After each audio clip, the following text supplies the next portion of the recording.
Welcome back to the show, everybody. The one and only triple the G.O.D, the most dangerous hands in the multiverse. My squadron, the congregation, Betsy, Janine, Magdalene, we all back in the building, baby. It feels good to be back in this seat, live in the LA beat, man. After being in LA, holding it down for all of y'all at E3. Yo, we have got a lot of catching up to do, and I know it's going to be slow motion as we get it out there, so don't worry about it. I got what you need. The thing is, though, while I was down in LA and back and forth on a plane, I had the opportunity to get caught up on some things. And one of the things I was able to get caught up in particular was I was able to watch a lot of Super Ninja Steel in that preparation for that ultimate review of that show once I get done with it. The thing is that I finally got around to the episode, Dimensions in Danger, but at the same time, I quickly want to talk about Outfoxed because of understanding like what that episode represented in the Ninja versus how it ultimately got over in Super Ninja Steel. And I guess for anybody who didn't watch Ninja, let me quickly explain without spoiling Ninja about why that episode, when they acquired Getsukudayo, was so important. The Ninjas at that point had spent 31 episodes, we'll say, trying to chase something that didn't exist.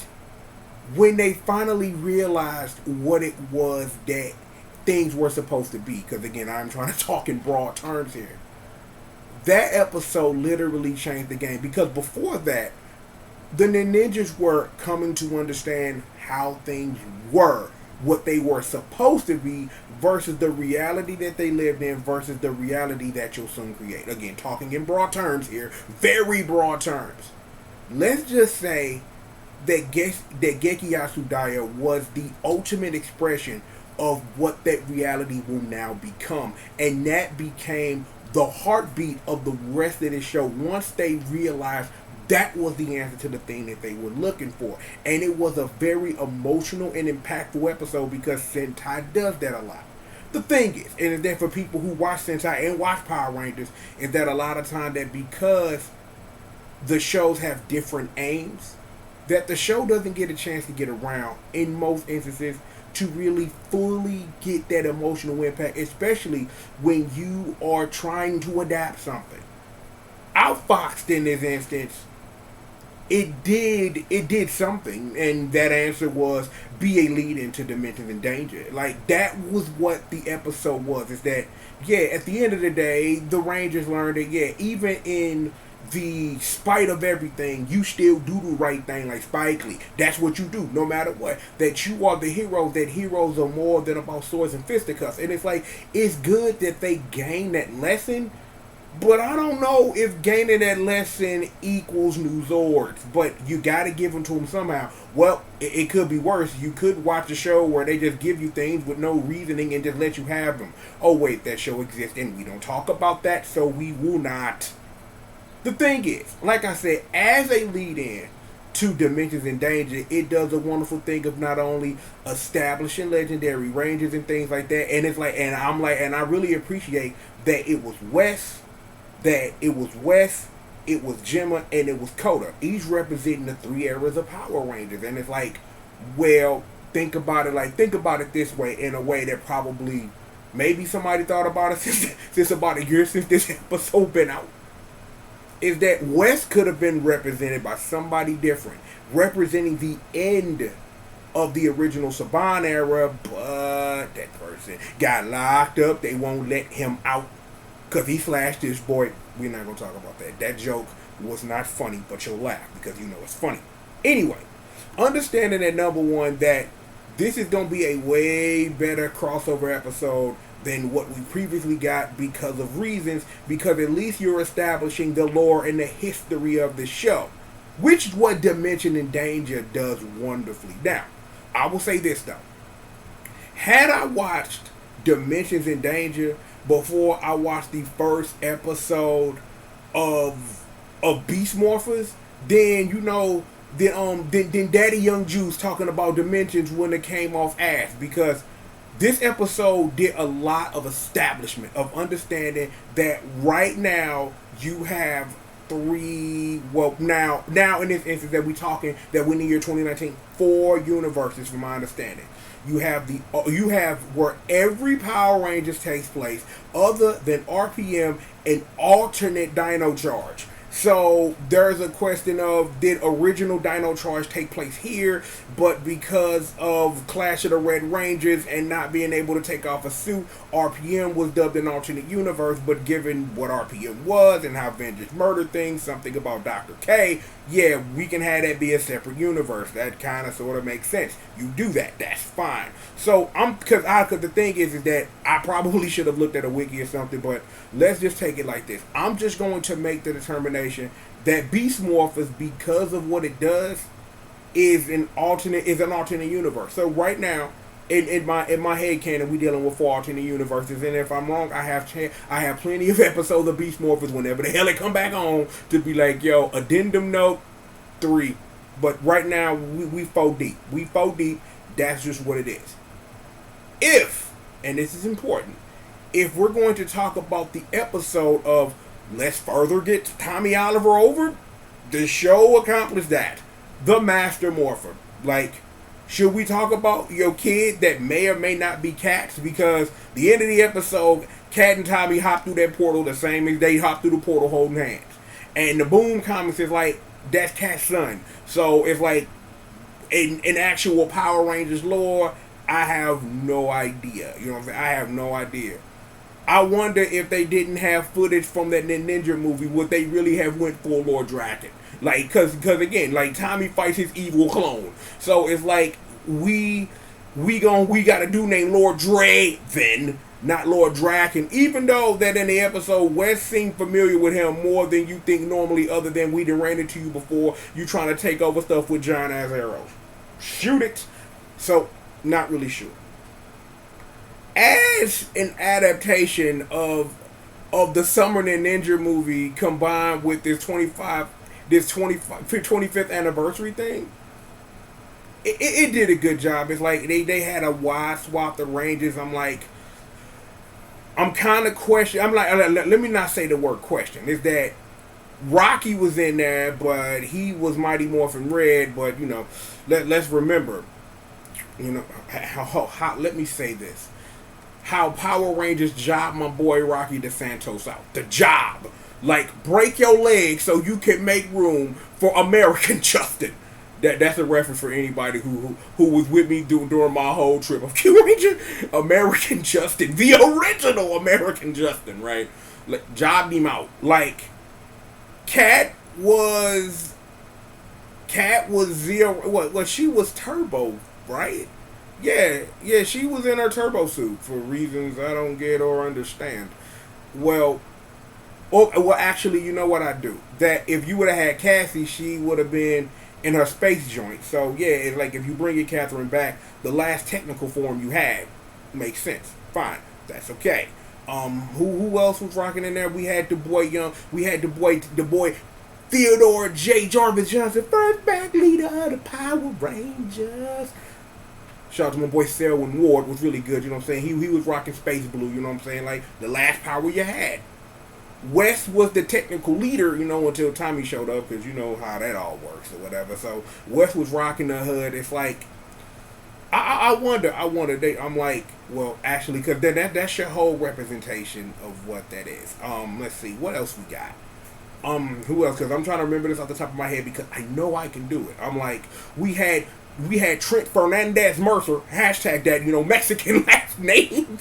We had Trent in the building. Trent. I think, other than Tommy morphing into Dino Thunder Black, I think he was the only Ranger from. Well, no, actually, him and Gemma were the only Rangers from the Disney era. So, you know, Rangers Operator Series Silver. Yeah. Yeah, so we got them. G and Coda, you know what I'm saying, holding it down for Neo Saban. So I'm thinking that's everybody. Let me see. Oh, Antonio from Samurai was in there too. Yeah, Antonio from Samurai. So he held down the Neo Saban era. So that's everybody. That's the whole crew. So let's run it down one more time. Tommy in multiple forms, Rocky, Cat, Theodore Day Jarvis Johnson, first black leader of the Power Rangers. You got the boy Young West in there. You got, let me see. Yeah, we said what? Trent, Gemma. I just said this 2 seconds ago. Trent, Gemma, Antonio, Gia, and Coda. Yeah, so that's everybody. That's the whole squad holding it down. Now, given what things are and things were, is that, you know what I'm saying? That's a great list. That's a great list. I'm like, it's a couple in there that, you know, that I try. I'm like, I don't know, like, where Chris Kaman was, because, you know what I'm saying, if, like, given what Andros represents to the end of an era, you would think that they would try to get him in there, but, you know, but everybody busy, you know what I'm saying, and things like that, you know what I'm saying, you gotta get astronomer in there. It's like the thing is that given what that other episode of TV we don't ever talk about, we don't never talk about that, they had a swath of Rangers, but it's like, the thing is that they were underutilized, and it made no sense. Dimension in Danger at least gave them a little showtime. Is that, of course, being the representations of the 3 eras of Saban, is that West, Gemma, and Coda got a little more screen time. Of course, the most important thing, that the Sudarso brothers get a chance to work together and things like that. Because I really think that's probably one of the most important takeaways. That I watched the video when Yoshi got a chance to sit up here and find out that Peter was the Blue Ninja Steel Ranger and stuff like that. And I'm like, I remember watching that moment and be like, yo, that's sick as hell. And being able to get them to team up, I'm like, I really think that's what your ultimate payoff is. Like, really, not only for fans, but the brothers who are both in this franchise together to get a chance to do some work. So I really think that was really dope. At the end of the day, because I'm trying to keep this short and sweet, is that Outfoxed as an episode lacked the emotional content in comparison to the same event in the Ninja. But again, I am not expecting Power Rangers to hit those same beats, because they would have had to build up a level of beat like that for Power Rangers to then cash in on it. That would have taken a very long time. And given, and this is important, that because the adaptation of this show is a lot different than what Ninja was, they were never leading to that. I'm like, hell, here's a little spoiler once I get done, unless something changes. I ain't seen the daddy since the first episode of Super Ninja Steel. Ain't seen the daddy at all, bruh. Ain't seen the daddy. And anyway, he ain't been seen. You this Master Ultimate Ninja, like the video game, and ain't nobody seen your ass. And it's like, remember when you were important as a character? I don't. I'm like, there was another thing that happened in that finale that we're not going to talk about until then. There have been no cash in since, but given that they have no Ninja footage to use, well, okay, that makes sense. But yeah, that's where we are. I'm like, I'm glad I was able to get caught up. I'm almost done with Super Ninja Steel and things like that, but I just wanted to just give y'all what the hit for was. Is that again, I'm going to say this one more time before we get up out of here. As much as, because I will say this, when I was on the plane watching it, knowing when I start watching Outfoxed, then they're like, oh, this is where we are right now, and given that y'all trying to tie this in to this crossover that I know is coming, it did a great thing of trying to tie all that together. Is that when I think about it now, it's not as cohesive as a thought, as an episode of, you want to unlock this stuff off the Power Star, go help people find rings and stuff. Like, yo, Preston, get a date, fam. Like, yo, that girl cute as a mom, man. Smash, homie. I don't know. Victor and Monty are having a problem. Yo, pour some gin and juice. It'll make all that green slime from Nickelodeon fade all away. I get it as a premise, as a construct of what you are trying to represent. Let me wipe my eyes. I think I got something in it. Oh boy. Live TV for your ass. That as a construct, I get it. Like as I sit here now, as I'm thinking and trying to review this, that as a construct of what an episode could be and why it would exist, I get all of the moving parts, but I can't quite, even at the end of this, put together how this is. And this is even taking the Ninja comparison and just heaving one. Just throw it. Just Nathan Copeland action. Heave a hole. Wee! I just need to do something physical. I'm trying to get some exercise in because I got to go get ready to go out. Anyway, we get some more exercise in there.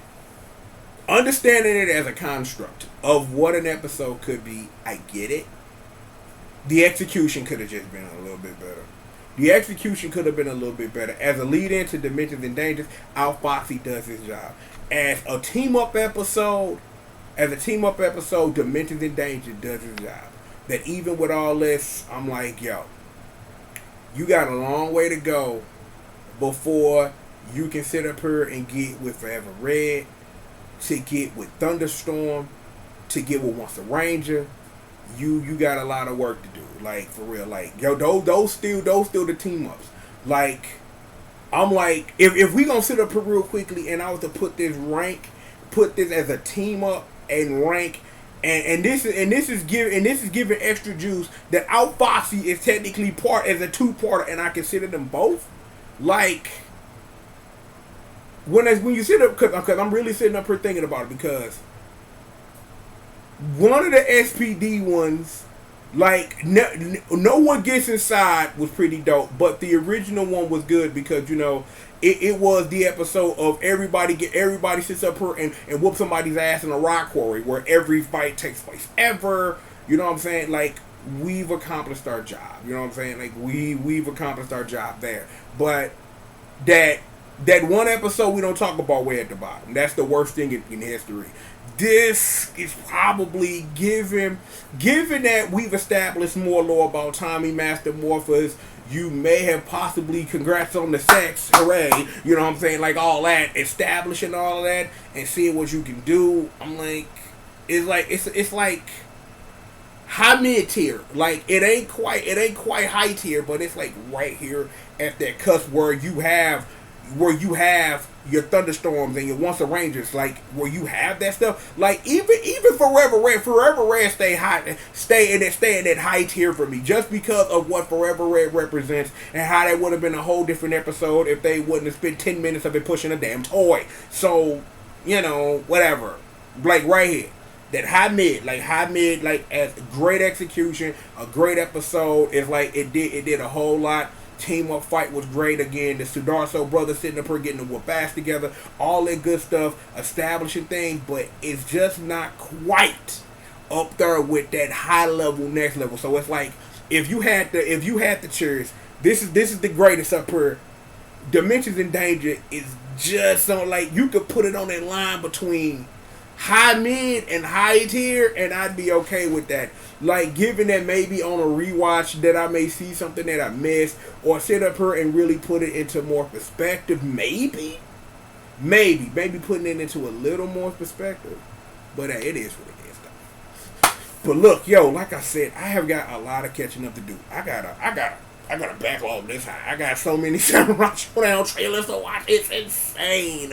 So many Samurai Showdown trailers in which to watch. So I got all of that. I'm like, it's some lingering E3 stuff I would like to get to. Something is going to happen within the next hour. So I got to see if that even works. So I got a lot of work to do. How about that? So look, I'm going to turn this into a video. Once I finish Super Ninja Steel, we're going to have a nice little chat about it. You know what I'm saying? And do all that. And yeah, I know about that other stuff, which is the reverse of this. Yeah, I know I'm like 7 episodes behind. But, you know, between preparing for the trip and a whole bunch of other stuff, but I just need to just find some time to get there. So I'll get those up to you as quickly as I possibly can, but I don't want to rush anything and I don't want to put out garbage quality. So I'd much rather it be what it be versus just being something because I'm throwing it up for the sake thereof. But look, we've got plenty of more show for you. Oh man, I missed that. Look, you know why I'm, of course, the one and the only triple G.O.D, aka Mr. CRACKCOCINA, live right here in the LAB, right here on GNTR Dread, blah, blah, blah, at Team GRF TV. Yo, I'm so hype I can't even keep my words straight. You see this motley crew, the congregation led by my main man Squishbird, and the congregation, may they be praised. Betsy, Janine, Magdalene holding it down on the 1s, the 2s, the 3s, the 4s. Throw them dubs up. We stay winning, never losing round here. please sit back, relax, and stay tuned. And one more time, just so you know, sit back, relax, and stay tuned. Please, please, please do stuff because, yo, like I said, we have got plenty of more show for you and you and you and you and you and you and you and you and you and you and you. Y'all, go tell them and they how we holding it down live right here on Team JRF TV. More show for all of you right after these commercial messages. Whoo-wee, even a week in Cali, baby, Uncle Triple still got it. Bang! More show for all of y'all right after these commercial messages.